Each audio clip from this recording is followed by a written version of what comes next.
it's FamCam, and this is going to be a little bit different, but also not really going forward, because I decided to do a new series again called Candle Rambles. Candle Rambles. So in this series, it's going to be basic ramble videos where I just talk about whatever I feel like talking about, but have a candle, and we just chat with some nice little candle sounds in the background. Well, I guess it's in the foreground, but as far as your ears are concerned, it's the background. Anyway, I'm going to stop rambling and get into the ramble that you came here for if you clicked on this video. So let's get started, but first let's light the candle. And this is a Lavender Woods candle with grapefruit, lavender, velveteer, and moss, made in California. I actually got this candle because of therapy.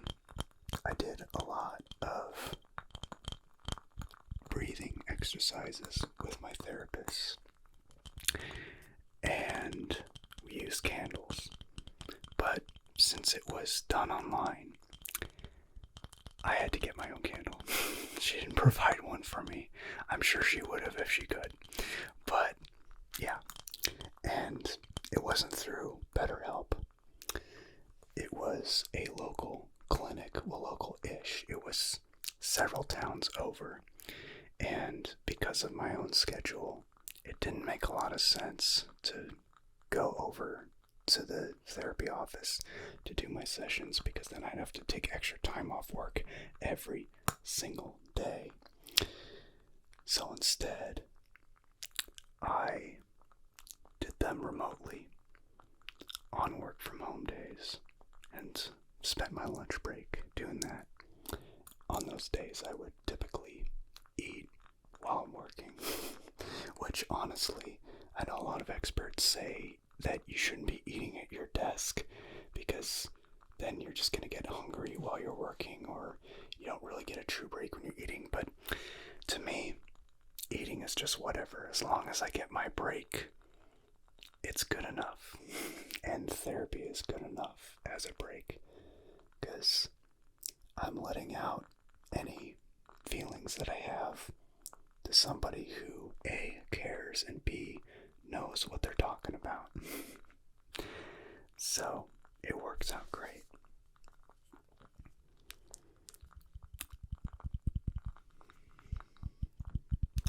But let's talk a little bit about burnout, because as someone with autism and ADHD, that is a big topic for me. I do a lot, not to toot my own horn, but ask anybody who's close to me. They'll back me up on that. I work a 9 to 5 full time. I post on this channel on the regular. I run TingleCon. I occasionally post for a podcast, although it's been over a year since I posted on that podcast, but still, it just goes to show that even I have my limits. And one of my biggest problems is I tend to bite off more than I can chew, because like many Americans, I have been raised on the idea that my self-worth equates to how much I do, how productive I am. And as an Aspie kid, I was always deemed as somebody who is incompetent or useless, or whatever the case may be, even by people who knew that that wasn't even true. So I always felt a need to overcompensate with that. I'm getting better now, but that really sticks with you into adulthood. And for most of my life, as a result, I've become a bit of a workaholic and have not set a lot of time for me time. So, through therapy and a lot of self-reflection in the last year and a half or so, I really have gotten a lot better at not overworking myself, respecting my own time, and setting boundaries for myself and others and being firm with them, not letting everybody walk all over me, things like that. And as a result, I feel like the last year or so, in my own personal life anyway, has been the best that it ever has.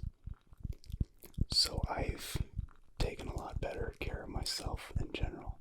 I go outside a lot more often now than I did previously. I have a few places around me that I go for hiking on the regular. And it's just nice to get out there, soak up some fresh air, get some sun, move your body around, just absorb nature. Even if you're strictly an indoor person and don't like going outside, I can understand that, but I encourage you to give it a try. You may hate it at first because you're not used to it, and maybe your body's not used to moving that much or walking the hills, but trust me, if that's the case, just give it a couple more tries and you will learn to love it. Well, because it is a lot healthier and your body will feel a lot better, and it just feels more natural because it is more compatible with human biology than it is to be indoors all day. And I know that's a wildly unpopular thing to say on the internet, but it's the truth. It's kind of like skiing. I absolutely love skiing. I haven't done it in 13 years, but back in the day I used to ski all the time, and it was one of my favorite things to do, and I do need to get back into it soon. But the point I'm trying to make with it is, just like with hiking or anything like that, it's going to suck the first few times. But after that, it's going to be amazing, because then you're going to get used to it, you're going to get better at it. The first couple of times I went skiing, I would fall down constantly, and I would get my skis tangled up like this, like sort of hooked around each other, and it would be really difficult to untangle them and get up. And that was annoying. But once I got a little bit better after a couple more trips, suddenly it was one of my favorite things ever. Suddenly I can enjoy it because I love moving around, and I love moving at fast paces with beautiful views. Maybe that's really my thing. I just like to move around a lot. That's why even when I'm sitting down, I struggle to sit still. And as a kid, I got in trouble so much for it. So much for it. Especially in school. Like, they like kids to be sitting still and paying close attention, basically being robots. And that's not a natural way to live, and it's not a healthy way to live, but it does train you to be more obedient. And I'm not going to get into conspiracies or anything like that, but the point I'm trying to make with that is sometimes you gotta unlearn things that you were taught as a kid. You're an adult now, most likely, if you're watching this. Maybe you're a kid, but if you're a kid, don't get yourself in trouble. But as you get older and you gain more independence in life, and you're able to take care of yourself and be on your own, making your own living, don't be afraid to unlearn things that no longer work in your life. Obviously, don't break the law. Obviously, don't harm other people or anything like that. But don't be afraid to question some of the things you learned when you were younger, because some of them may not make sense for adult life and only made sense for child life, and you know what, that's fine. But but it's healthy to reassess every now and then. And again, in therapy, that's a perfect place for it, because you're speaking with an expert who's formally trained to be able to guide you. And sometimes they'll specialize in certain things, like maybe you're a survivor of narcissistic abuse in relationships. There are therapists that specialize in that. I bring that up because, as some of you know, I am a survivor of narcissistic abuse in multiple relationships, actually. A couple of romantic relationships, and so-called friends I thought were my friends, and even relatives, distant relatives. But I've dedicated a lot of my recent days to healing in that. I mean, I've done most of my life constantly healing and getting re-exposed to that shit, but honestly, today I feel stronger than I ever have in my life, because I've done the work and I've given myself the time to heal. And if you out there are struggling with something, know that it can always get better if you let it and you work towards it. It's well worth it.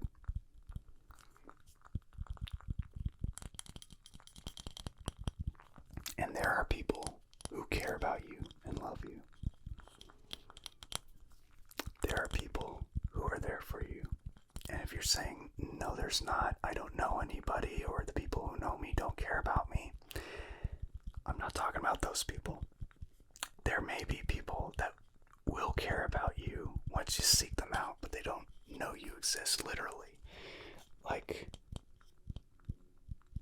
it may feel that people who know you don't know you exist because they don't give you the time of day. They don't give you any attention. They don't give you any caring or love or anything like that, or support. Support, that's the word I'm looking for. But there's always going to be somebody out there who will. And maybe you can't afford a therapist, and maybe you just need a friend. That's okay too. Obviously a therapist is ideal, but sometimes a friend can too. Obviously, most friends are not going to be trained to help you in your situation, but it is better than nothing. And by the way, everything I say in this video, don't take it as advice. Well, I guess it is advice, but like what I'm trying to say is, it's not like set in stone. Take what I say with a grain of salt. But I'm speaking from my own experience.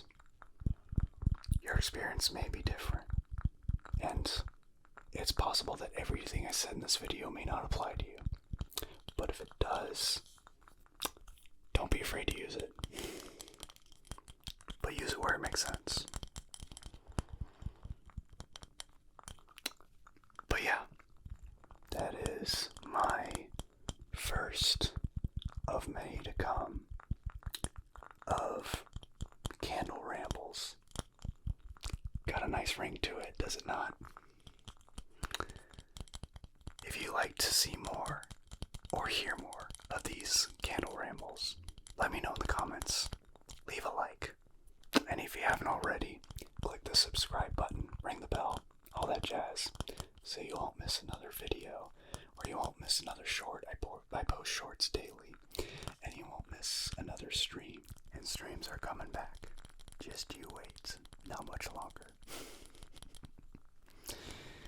But yeah, and before we wrap this up, I want to mention, yes, it's been a while since I streamed, because again, I'm doing what I can to avoid burnout, and things in real life have been intense for me in the last month, but I pulled through. It's starting to get better, and I'll be able to stream again in the next week or two. So be be on the lookout for that.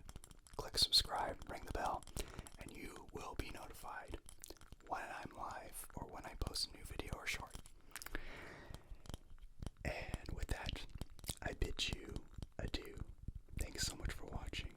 And as always, stay chill.